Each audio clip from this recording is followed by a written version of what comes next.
यहाँहरु सबैलाई नमस्कार। आज यहाँहरुलाई एउटा महत्त्वपूर्ण विषयको बारेमा जानकारी दिन गइरहेको छु। तपाईले पछाडी ब्याकग्राउन्डमा देखिरहनु भएको छ, यहाँ बोडी लगाइएको छ। यो बोडी अहिले पछिल्लो समय तरकारी बाली, दाल बालीको रूपमा असाध्यै बढी प्रयोग हुने यो बाली भित्र पर्छ र प्रोटिनको स्रोत पनि बढी भएको कारणले गर्दा यसलाई व्यावसायिक रूपमा पनि खेती गर्ने गरिएको छ र विशेष गरी बोडी भयो, मुगबिन भयो, चना भयो, त्यस्तै गरी तपाईको मास, भटमासहरु यी चाहिँ लेगुमिनियस क्रप जुन चाहिँ यसलाई चाहिँ के भन्छ कोसे बाली अन्तर्गतका बालीहरु हुन् र यी बालीहरुको उत्पादन गर्दै जाँदा केही त्यस्ता समस्याहरु पनि किसानहरुलाई परिरहेको छ। आज म यहाँ एउटा समस्याको बारेमा, त्यो समस्या कस्तो समस्या हो र त्यसको दिगो समाधान के गर्न सकिन्छ भन्ने बारेमा जानकारी दिन गइरहेको छु। यहाँहरुलाई देखाइरहेको छु यो बोडीमा एक किसिमको किरा लाग्ने गर्छ। जब कोसा लाग्छ, कोसा लाग्ने बेलामा एक किसिमको किराले चाहिँ असाध्यै धेरै दुःख दिने गर्छ। यहाँहरुले देखिरहनु भएको पनि छ र भोगिरहनु भएको पनि छ। जस्तो यसरी किरा लागेर यो पुवाल बनाएर किराले चाहिँ खाइरहेको छ। यो चाहिँ के हो त भन्दा एक किसिमको पुतली वर्गको किरा हो। त्यो पुतली वर्गको किरा चाहिँ रात्रिचर स्वभावको हुन्छ र यसलाई हामी अंग्रेजीमा के भन्छौं भन्दाखेरि यो काउपी पोड बोरर अथवा हामी बिन बोरर पनि भन्छौं। कोसामा लाग्ने गभारो, बोडीको कोसामा लाग्ने गभारो भनिन्छ र यसको वैज्ञानिक नाम के हो त भन्दा मारुका भिट्टाटा भन्ने उसको वैज्ञानिक नाम हो। मारुकाका थुप्रै स्पिसिसहरु छन्। यो क्राम्बेडी भन्ने फेमिलीमा पर्छ र यो विशेष गरी धेरै जसो लेगुमिनियस क्रपमा चाहिँ क्षति गर्ने किराहरु मध्येको हो र यो चाहिँ के हो त भन्दा विशेष गरी कस्ता कस्ता बालीमा लाग्छ त भन्दाखेरि यो बोडी भयो, मुख्य गरी बोडीमा लाग्छ, भटमासमा लाग्छ, त्यस्तै गरी मासमा भयो, मुगबिनमा भयो, अर्को चाहिँ पोलबिनहरु छन्, अरु थुप्रै खालका यो चिकपीदेखि लिएर धेरै खालका कोसे बालीहरुमा यो किरा लाग्ने भएको कारणले गर्दा यो कोसे बालीको असाध्यै क्षति गर्ने किरा मध्येको एउटा किरा हो। अब तपाईहरुलाई यो किरा कसरी यसले चाहिँ यसको जीवन चक्रको बारेमा म भन्न गइरहेको छु। विशेष गरी के गर्छ त भन्दाखेरि यो किराको माउले के गर्छ भन्दा यस्तो कोपिला लाग्ने बेलामा, फूल भर्खरी कोपिला लाग्ने बेलामा अथवा फूल फुलिसकेपछि अथवा भर्खरीको यस्तो खालको यो सानो यो कोसा लागेको बेलामा यहाँ फूल पार्छ।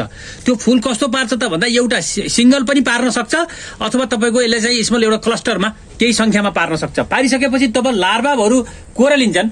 कोरलिसकेपछि के हुन्छ त भन्दा यसले के गर्छ भन्दा यो कोसा भित्र गएर यसले खाने गर्छ। जस्तो मलाई यो कोसा देखिरहेको छु, म यहाँ कोसामा तपाईले हेर्नु थुप्रै खाएको छ। केही कोसामा पनि यहाँ किरा देखाउन सक्छु मैले। यहाँ हेर्नु भयो भने यो अब यहाँ हेर्नु भयो भने ल हेर्नुस् त यो यति दिशा पनि देखिन्छ, यहाँ खाएको दिशा पनि देखिन्छ।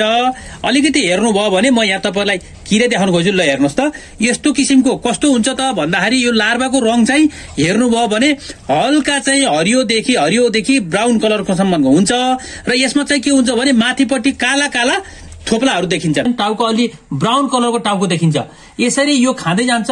यो लार्भाले के गर्छ त भन्दाखेरि पहिलो र दोस्रो स्टारको लार्भाले कोत्रेर पातहरु खाने गर्छ भने पछि चाहिँ यो ठुलो भएपछि के हुन्छ भित्र बोर गर्ने। जस्तो के हुन्छ भने यहाँ जहाँ हेर्नु भने यसरी भित्र खाँदै गएको छ। हेर्नु त बोर गर्दै खाएको छ। अनि यसको लक्षण कस्तो हुन्छ त भन्दा बाहिरपट्टि हेर्नु भयो भने प्रशस्त दिशाहरु देखिने। यहाँ मैले तपाईलाई देखाउन गइरहेको छु। यहाँ हेर्नु भयो भने यस्तो दिशाहरु देखिन्छ भने कोसामा यस्तो दिशाहरु देखिन्छ भने के बुझ्नु पर्यो भन्दा त्यहाँ चाहिँ अब पुवालहरु देखिने दिशाहरु देखियो भने त्यो किरा लागेको छ भनेको थाहा पाउनु पर्यो। मैले यहाँ प्रशस्त देखाइरहेको छु। र के गर्छ त भन्दा यसले के कोपिलामै लगाइदिएर कोपिला चाहिँ फूल झार्दिन्छ अनि त्यसमा फेरि अर्को कोसाहरु निस्कन्नन्। अनि के हुन्छ त भन्दाखेरि कोसा लाइहाल्यो भने पनि कोसा पनि झर्ने र भित्रको दाना यदि बिउ उत्पादनमा छ भने त दाना चाहिँ स्याप्रो बनाइदिने, उमार शक्ति पनि घटाइदिने, खान अयोग्य बनाइदिने गर्छ। यसरी चाहिँ यसले क्षति गर्छ। र यसको चाहिँ लार्भा अवस्था भनेको कति हुन्छ त भन्दाखेरि अब यो चाहिँ वातावरणसँग सम्बन्धित छ। तर पनि के हुन्छ भने 7 देखि 14 दिनको अवधि हुन्छ। त्यो 7 देखि 14 दिनको अवधिमा नै यसले बढी क्षति गर्ने हो। त्यसपछि प्युपा कहाँ जान्छ त भन्दा अब लार्भाले खाइसकेपछि प्युपा चाहिँ के हुन्छ भने त्यहीँनिर पात दोबारेर, जस्तो यहाँ देखाउँछु म हेर्नु भयो भने यस्तो पात दोबारेर अनि यो दोबारेर यहाँ चाहिँ कपास जस्तो बनाएर यहाँ चाहिँ के हुन्छ प्युपा अवस्था हुन्छ। अब म प्युपा देखाइरहेको छु। हेर्नु त यो शंख जस्तो भएर ठ्याक्क यसरी तुर्लुङ्ग झुन्नेर बसेको हुन्छ। यो चाहिँ अचल अवस्था हो। यो अचल अवस्था चाहिँ के हुन्छ भने पातमा पनि हुन्छ, त्यो सुकेका पातहरुलाई दोबारेर हुन्छ, कहिलेकाहीँ माटोमा जान्छ। यो तल पातहरु खस्न पनि सक्छ अथवा सोझै माटोमा चाहिँ कोसा खसेर त्यही माटो भित्र पनि यसले प्युपा अवस्था। धेरै जसो किराको प्युपा अवस्था भनेको के हो त भन्दा माटोमा जाने गर्छ।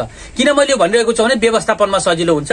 र यो प्युपा अवस्था कति हुन्छ त भन्दाखेरि 7 देखि 10 दिनको चाहिँ यो प्युपा अवस्था पार गरिसकेपछि फेरि के गर्छ त भन्दा यसले माउ बनेर फेरि फिल्डमा जाने अनि फेरि नयाँ कोपिलाहरू नयाँ फूलहरू निस्केको ठाउँमा गएर यसले अण्डा पारिदिन्छ।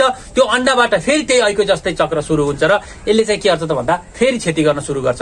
यो के हुन्छ त भन्दा यो विशेष गरी तराईको ठाउँमा अथवा तपाईको तापक्रमको हिसाबले हेर्ने हो भने यो 25 देखि 30 डिग्री सेन्टिग्रेड तापक्रममा असाध्यै फैलिन्छ र त्यो बेलामा यसले के गर्छ त भन्दा यसको जीवन चक्र चाहिँ 3 देखि 4 हप्ता करिब 1 महिनाको जीवन अवधि हुन्छ र यसले के हुन्छ त भन्दा एउटा चाहिँ बालीको चाहिँ चक्रमा यसले चाहिँ 2 चुरी 3 चुरीसम्म यसले जीवन चक्र पूरा गर्ने भएको कारणले गर्दा यसले हामीले पहिल्यै चरणमै यसको व्यवस्थापनमा गर्न सकियो भने फेरि अर्को चरणको व्यवस्थापनमा सजिलो हुने भएको कारणले गर्दा तमाम किसानहरूलाई पनि म के भन्न चाहन्छु भने यसको एकदमै क्लोज मोनिटरिङ गर्ने, डे टु डे हेर्ने र कुनै त्यस्ता लक्षणहरू जुन अहिले मैले भनेका दिशाहरू देखिने, प्वालहरू देखिने अथवा त्यसका अण्डाहरू देखिने त्यस्तो देखियो भने यसलाई चाहिँ हामी फेरि व्यवस्थापनका विधिमा जानुपर्छ भन्ने कुरा मैले यहाँलाई जानकारी गराएँ।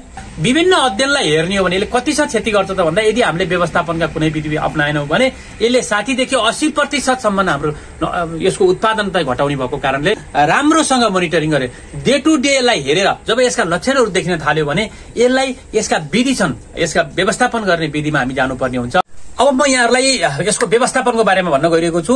व्यवस्थापनमा मैले थुप्रै पहिलाका भिडियोहरुमा पनि भनेको छु, एउटा विधिबाट मात्रै व्यवस्थापन यसलाई सम्भव छैन। त्यसले गर्दा हामीले आईपीएम विधि भनिरहेका छौं। आईपीएम विधि भन्ने बित्तिकै हामीले वातावरणलाई पनि नखलबलाइकन यहाँको इकोसिस्टमलाई नबिगारिकन यसको दिगो व्यवस्थापन गर्ने विधिलाई हामी आईपीएम भन्छौं। यसमा हामीले सुरुदेखि नै यसको जात छनौटदेखि लिएर खेती प्रविधिमा मलखाद व्यवस्थापन, माटो व्यवस्थापनका थुप्रै कुराहरू पनि हामीले गरेका छौं। किनभने यसमा जातमा हेर्दा पनि कुनै जातमा यो किरा बढी लाग्ने गर्छ, कुनै जातमा कम लाग्ने गर्छ। हाम्रो अनुसन्धानले विकास गरेका कति नयाँ जातहरू चाहिँ के हुन्छ भने यो किरा अथवा अन्य रोगहरू कम लाग्ने जातहरू विकास गरिएको छ। त्यस्ता जातहरूलाई छानेर हामीले पहिलो लगाउनु पर्यो।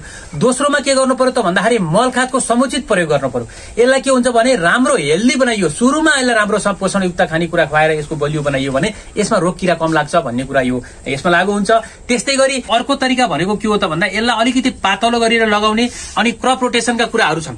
यसमा के हुन्छ भने जस्तो व्यावसायिक रूपमा जो चाहिँ बोडी अथवा कोसे बालीहरू लगाउनु भएको छ भने त्यस्तो ठाउँमा 1-2 वर्ष चाहिँ के हुन्छ भने अन्य बाली लगाउने, त्यस कोसे बालीसँग त्यसको रोटेसनमा लगाउने। जस्तो मकै लाउन सकिन्छ, अन्य बालीहरू लगाइदियो भने यसको चाहिँ के हुन्छ किराहरूको रोगहरूको चेन ब्रेक हुन्छ। त्यसरी पनि हामीले व्यवस्थापन गर्न सक्छौं। र बत्तीको पासोमा पनि यो किरा आउँछ। बत्तीको पासोमा राखिदियो भने एउटा बत्ती झुन्डाइदियो भने त्यो बत्तीमा यसका माउहरू विशेष गरी रात्रिचाउ स्वभावको हुनेबाट आउँछन्। त्यसले गर्दा के हुन्छ त भन्दाखेरि ती बत्तीका पासोहरूमा परेर पनि मर्ने गर्दछन्। त्यसरी पनि हामीले यसलाई चाहिँ नियन्त्रण गर्न सकिन्छ। अब व्यवस्थापनमा हामीले संकलन पनि गर्न सक्छौं। जस्तो के हुन्छ त भन्दा लार्वा संकलन गर्ने, अण्डा संकलन गर्ने एउटा कुरा रह्यो, प्युपा संकलन गर्ने कुरा पनि। अब हामीले यसरी पातहरू जुन दोबारिएका पातहरू छन् यिनीहरूलाई कलेक्सन गरिदिने। यस्तो खालको दोब्रिएका पातहरू कलेक्सन गरिदियो भने या प्युपा अवस्था भएका चाहिँ जुन छन् यो प्युपा अवस्थामा भएका चाहिँ सबै के हुन्छन् यसको चाहिँ संख्या घट्न मद्दत पुग्छ भने। अर्को के हुन्छ त भन्दाखेरि यो तल अलिकति यहाँका सबै पातहरू निकालिदियो भने लाइट पर्छ। लाइट पर्यो भने के हुन्छ त भन्दाखेरि जुन लार्भाहरू छन् त्यो घाममा एक्सपोजर भएर तिनीहरू पनि त्यो मर्ने गर्छन्। त्यसले पनि संख्या घटाउन मद्दत गर्छ। मैले यो एउटा तरिका भने अर्को तरिकामा हामी जाने भने के हुन्छ त भन्दाखेरि हामीले चाहिँ यो मित्र किराहरू प्रशस्त हुन्छन्। यहाँ हरेक हानिकारक किराहरूको पछाडि के हुन्छन् थुप्रै खालका नेचुरल एनिमल्सहरू मित्र किराहरू हुन्छन्। यो जुन पोडबरर छ यसको लागि पनि जस्तो लेडी बर्ड बिटल भयो, त्यस्तै पाइरिड बगहरू भए, त्यस्तै गरी मेन्टिड भए, अरू थुप्रै खालका बारुलो वर्गका किराहरू छन्। तिनले के गर्छन् त भन्दा कुनैले अण्डालाई, कुनैले चाहिँ लार्भालाई खान्छन्, कुनैले चाहिँ प्युपा अवस्थामा गएर प्यारासिटाइट गर्छन् भने कुनै चाहिँ किराहरूले त्यसलाई खाने गर्छन्। त्यो चाहिँ लार्भा अथवा अण्डाहरू खाने गर्छन्। यसरी त्यस्ता खालका मित्र किराहरूको संरक्षण पनि हामीले गर्न जरुरी छ। यति गर्दा गर्दै पनि हाम्रा यी चाहिँ यसका लक्षणहरू अझ बढी देखिए भने त्यस्तो अवस्थामा हामीले पहिला सुरुको अवस्थामा चाहिँ हामी जैविक वनस्पति विषादीहरूमा अथवा जैविक विषादीहरूमा जाने। जो वनस्पति विषादीमा जाने भने तपाईको के हुन्छ हामीले बनाएका रसादीहरू अथवा झोलमलहरू विभिन्न किसिमका जैविक विषादीहरू छन् ती ल्याएर हामीले प्रयोग गर्न सक्छौं। हाम्रै गाउँघरमा भएका बोट बिरुवाका रसहरूलाई थिचेर त्यसलाई कुहाएर बनाएको रस प्रयोग गर्न सक्छौं भने।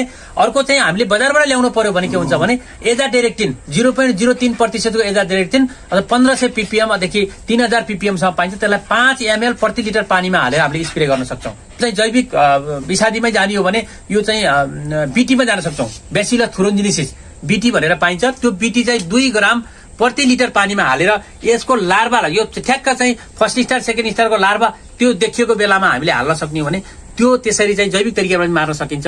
त्यस्तै गरी अझ हामी कडामा जान पर्यो भने हामीले के हुन्छ, हाम्रा विभिन्न अध्ययनबाट केही त्यस्ता खालका विषादीहरू जुन बजारमा उपलब्ध भएका विषादीहरू छन्, जुन सुरक्षाको हिसाबले पनि अरू विषादी भन्दा अलि बढी सुरक्षित विषादीहरू हामीले सिफारिस गरेका छौं। त्यसमा चाहिँ हामीले सबभन्दा पहिलो विषादी भनेको फुलमन्नामाइड भन्ने विषादी छ। यो चाहिँ हरियो रङको विषादी हो। फुलमन्नामाइड भन्ने विषादी चाहिँ 1 लिटरमा 0.3 ml प्रति लिटर हाल्न सकिन्छ भनेको एक ट्याङ्की अथवा 15 लिटर जाने ट्याङ्की 16 लिटर जाने ट्याङ्कीमा हामीले कति हाल्न सक्छौँ, 5 देखि 6 ml हालेर हामीले स्प्रे गर्न सक्छौं। त्यो पाइएन भने हामीले क्लोन्ट्रानिलपुर भन्ने विषादी प्रयोग गर्न सक्छौं। त्यो चाहिँ कति हाल्न सकिन्छ भन्दा 0.4 ml प्रति लिटर अथवा 6 ml प्रति ट्याङ्की प्रयोग गर्न सक्छौं। त्यस्तै गरी तपाईको त्यो भएन भने स्पिनोसाइड भन्ने विषादी अत्यन्तै राम्रो, अलिकति महँगो त छ तर त्यो पनि असाध्यै यसमा चाहिँ नियन्त्रण गर्न सक्छ। त्यो चाहिँ कति हाल्ने त भन्दाखेरि 0.3 ml प्रति लिटर पानीमा हामीले प्रयोग गर्न सक्छौं। त्यसपछि इमामेक्टिन बेन्जोल पनि प्रयोग सक्छौं। बोररहरू भन्ने बित्तिकै इमामेक्टिन बेन्जोल पनि, त्यो चाहिँ पहेँलो रङको अलि कडा विषादी हो। त्यो चाहिँ कति हाल्न सक्छ भन्दा 0.4 ग्राम प्रति लिटर पानीमा हाल्न सक्छौं। त्यस्तै गरी अन्य थुप्रै अरू विषादीहरू पनि छन्। यी विषादीहरू प्रयोग गर्दा एकचोटि राम्रोसँग कोपिला निस्कनु भन्दा अगाडि नै हामीले ठ्याक्क प्रयोग गर्दियौं भने के हुन्छ त भन्दा त्यसले अण्डा पारे पनि अण्डा पार्न पाउँदैन, अण्डा पारिहाल्यो र लार्भा निस्किने बेलामा यसलाई नियन्त्रण गर्न सक्छ। यसरी समग्र रूपमा आइपीएम का विधिहरू अपनाएर यो यसको व्यवस्थापन गर्न सकिन्छ। तर विषादी छर्ने बेलामा जहिले पनि के कुरा ख्याल गर्नुपर्छ भने बोडी टिप्ने बेलामा टिपिसकेपछि विषादी छर्नुपर्छ। किन भन्दा बोडी विषादी छरेर टिपियो भने त्यसले चाहिँ मानव स्वास्थ्यलाई असर गर्ने भएको कारणले गर्दा अलिकति यसका सुरक्षित मापदण्ड अपनाउने, हामीले चाहिँ हाम्रा जस्तो हातमा पन्जा लगाउने, मुखमा मास्क लगाउने, त्यस्तै गरी चस्मा लगाउने, ह्याट लगाउने, ठूलो ग्राउन्ड भएको कपडा लगाएर हामीले हावा नचलेको बेला विषादी छर्नुपर्ने हुन्छ। र विषादी छरिसकेपछि कम्तीमा पनि 7 देखि 10 दिन चाहिँ हामीले टिप्न हुँदैन भन्ने कुरा जानकारी मैले गराएँ। मैले यहाँलाई सरसट्टि यो जुन पोड बोरर छ यसको बारेमा, यो कस्तो किरा हो, कसरी क्षति गर्छ र यसका दिगो व्यवस्थापन हामीले के गर्न सकिन्छ भन्ने बारेमा सरसट्टि जानकारी दिए। पक्का पनि यो भिडियोले तमाम जो कोसे बाली लगाउने किसानहरू हुनुहुन्छ उहाँहरूलाई टेवा पुग्यो भन्ने विश्वास राख्दै आउने दिनहरूमा फेरि यस्तै किसान उपयोगी भिडियोमा जोडिने बाचाका साथ अहिलेलाई बिदा हुन्छु। नमस्कार।